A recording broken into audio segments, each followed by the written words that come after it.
खबर अब कुदरत की कहर की है जो असम पे बरपी है। असम में बाढ़ से हालात खराब है। मुख्यमंत्री हेमंत बिस्वा शर्मा के साथ केंद्रीय मंत्री जेपी नड्डा ने शिवसागर जिले के बाढ़ प्रभावित इलाकों का दौरा किया और जमीनी हालात का जायजा लिया। नड्डा ने कहा कि प्रधानमंत्री नरेंद्र मोदी के नेतृत्व में केंद्र और राज्य सरकार मिलकर युद्ध स्तर पर राहत, बचाव और पुनर्वास कार्यों को अंजाम दे रही है। आपको बता दें कि केंद्रीय मंत्री ने भरोसा दिलाया है कि राहत कार्यों में किसी भी तरह की कोताही नहीं बरती जाएगी।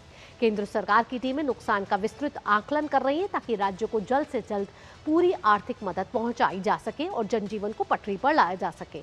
प्रशासन और राहत एजेंसियों के काम की सराहना करते हुए उन्होंने कहा कि प्रभावितों की मदद और उनका पुनर्वास सरकार की सर्वोच्च प्राथमिकता है। असम सरकार की भी लगातार राहत और बचाव के कार्यों पर नजर है।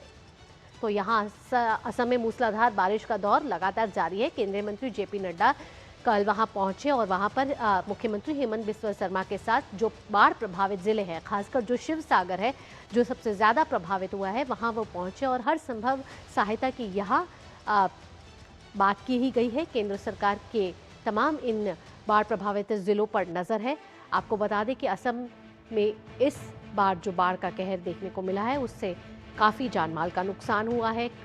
कई लाखों की संख्या में जो लोग हैं वो अभी भी बेघर है। साथ ही साथ जो सड़क मार्ग है उसको भी बहुत क्षति पहुंची है। खेती को बड़ा नुकसान हुआ है।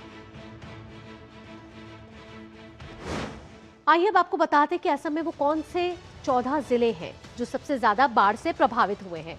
जिन 14 जिलों की बात करें जो इस समय सबसे ज़्यादा प्रभावित हुए हैं, उनकी संख्या आपको बता रहे हैं हम कि वो 14 है।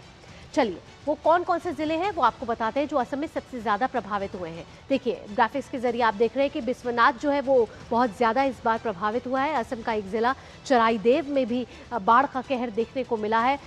दरांग में भी कहीं ना कहीं जो बाढ़ की जो स्थिति है वो कहीं ना कहीं बहुत कमज़ोर पड़ी हुई है। और धेमाजी हो, गोलाघाट हो, जोरहाट हो, ये तमाम वो क्षेत्र हैं जहां बाढ़ का कहर देखने को मिला है। खेती को एक बड़ा नुकसान हुआ है।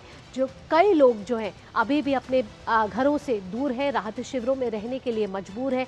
यहाँ केंद्र और राज्य सरकार मिलकर तमाम कोशिशें कर रही है कि जो असम का जो जनजीवन है, जो जीवन है, उसको कैसे पटरी पर वापस लाया जाए। आर्थिक सहायता भी यहाँ दी गई है। साथ ही साथ तमाम प्रयास किए जा रहे हैं कि जो सड़क मार्ग ये कट गया है, जहाँ खेती को इतना नुकसान पहुँचा है, कैसे इनके जीवन को फिर वो उसी तरीके से वापस लाया जाए जिस तरीके से ये पहले रह रहे थे। तो ये तमाम वो क्षेत्र हैं, उदलगुड़ी हो या फिर गोलाघाट हो, जोरहाट हो, ये तमाम वो 14 ज़िले हैं जो इस बार असम से बहुत प्रभावित हुए हैं। तो अगर ये तो बात हुई असम की, जहाँ असम में इस बार बाढ़ का कहर बहुत ज़्यादा प्रभावी रूप से देखने को मिला है और केंद्र और राज्य सरकार मिलकर यहाँ काम कर रही है। जहाँ जेपी नड्डा भी पहुँचे और वहाँ शिवसागर क्षेत्र का दौरा किया है। आइए अब आगे बढ़ते हैं और आपको स्थिति केरलम की भी बता देते हैं, क्योंकि केरला में भी भारी बारिश हो रही है और वहाँ भी मुश्किलों का जो दौर है वो थमने का नाम नहीं ले रहा। केरलम में क्या हालात है ये आपको बताते हैं। लगातार वहां हो रही बारिश के कारण कई इलाकों में जलभराव की स्थिति बनी हुई है। निचले इलाकों में पानी भरने से लोगों को सुरक्षित स्थानों पर पहुंचाया जा रहा है। कई जिलों में स्कूल कॉलेज बंद कर दिए गए हैं। प्रशासन ने अतिरिक्त राहत शिविर भी खोले हैं। केरल में दक्षिण जिलों में भारी बारिश से जनजीवन प्रभावित हुआ है। कई घरों में बाढ़ का पानी घुस गया है, जबकि उत्तरी जिलों में भी तेज बारिश का दौर जारी है। मौसम विभाग ने 5 जिलों में ऑरेंज अलर्ट जारी किया है और अगले 2 दिनों तक भारी बारिश की चेतावनी जारी की है। तटीय इलाकों में ऊंची लहरें हो और समुद्र पानी के घुसने की आशंका हो, वो बनी हुई है। इस समय प्रशासन ने लोगों को सतर्क रहने की अपील की है।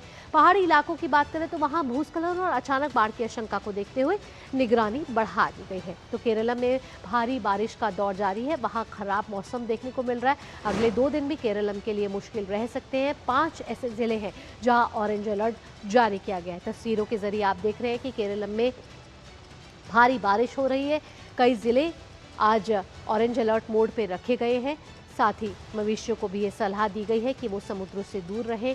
कई जिलों में स्कूल कॉलेज बंद कर दिए गए हैं और भारी बारिश के चलते इन स्कूलों को आज बंद किया गया है। घरों में पानी घुस गया है, कई घरों में पानी घुस गया है और साथ ही भारी बारिश और खराब मौसम के बीच केरल में लोगों को सतर्क रहने की ज़रूरत है। प्रशासन ने समुद्र तटों से दूर रहने की सलाह दी है। साथ ही मछुआरों को समुद्र में नहीं जाने की हिदायत दी है। संवेदनशील इलाकों में रहने वाले लोगों से सुरक्षित स्थानों पर जाने और निचले इलाकों के लोगों से राहत शिविरों का सहारा लेने की अपील की गई है। लोगों को नदियों और जलाशयों के पास जाने से बचने के लिए कहा गया है। बारिश के दौरान बेवजह यात्रा से बचने और वाहन चलाते समय विशेष सावधानी बरतने की सलाह दी गई है। पुलों पर सेल्फी लेने या पानी के तेज बहाव वाले क्षेत्रों में जाने से बचने के लिए भी सलाह दी गई है। वहीं पहाड़ी क्षेत्रों की बात करें तो भूस्खलन और अचानक बाढ़ के खतरे को देखते हुए रात के समय यात्रा टालने की भी यहाँ अपील की गई है। तो यहाँ तमाम तरीके से एडवाइजरी जारी की गई है और एडवाइजरी के जरिए केरल में जो भारी बारिश हो रही है उससे लोगों को अपील की है कि अनावश्यक घर से बाहर ना निकले।